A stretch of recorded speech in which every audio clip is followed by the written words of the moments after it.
Untuk informasi lebih lengkap dan berita terkait, klik link di deskripsi. Jangan lupa subscribe channel kami di YouTube dan juga install aplikasi CNBC Indonesia di Google Play Store dan App Store untuk mengikuti perkembangan berita ekonomi dan bisnis terkini. Saya setuju. Jadi memang kalau dari sisi valuasi yang paling penting kita saat ini masih sekitar 15% ya di bawah average 5-year price earnings ratio.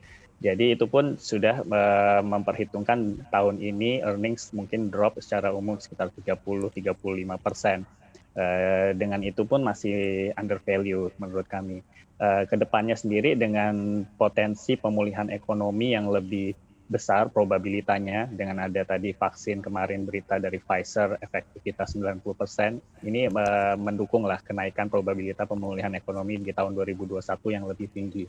Jadi oleh karena itu sebenarnya kemungkinan kenaikan indeks harga saham gabungan masih cukup besar gitu ya hingga setahun ke depan. Baik, nah berarti sepakat ya dikatakan masih under value secara valuasi untuk pasar kita. Kalau sekarang masih under value agar kita punya pijakan, ini pertanyaan yang sama juga kami tanyakan tadi sepanjang hari ini. Valuasi wajar IHSG kita ini seharusnya ada di mana? Mengingat kondisi situasi dan juga sentimen yang tengah berkembang. Harusnya ada di mana Mas Faras? Kalau saya rasa dalam jangka yang lebih panjang, pasar sebenarnya dia akan kembali ke rata-rata atau istilahnya mean reverting gitu ya.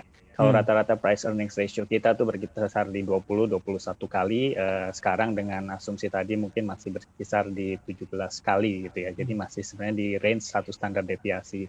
Saya pikir dari sisi valuasi tadi masih ada upside sekitar 15% untuk kembali ke normal. Sehingga itu akan translate plus nantinya growth earning sendiri setelah pemulihan ekonomi harusnya masih akan translate memberikan annual return itu sekitar kalau kita bilang 12-14% termasuk dividen yield tahunan. Jadi secara jangka yang lebih panjang saya pikir itu yang lebih reasonable ya. Mungkin kalau sebelum pandemi, sebelum ada valuasi terdiskon, average return per tahun mungkin hanya berkisar di 10-an% gitu ya. Jadi dengan ditambah valuasi yang menarik ini harus potensi return ke depannya jauh lebih besar sebenarnya. Oke, tadi dikatakan juga untuk potensi reboundnya pasar kita di tahun depan bisa bahkan sampai ke 20-30% di awal-awal tahun.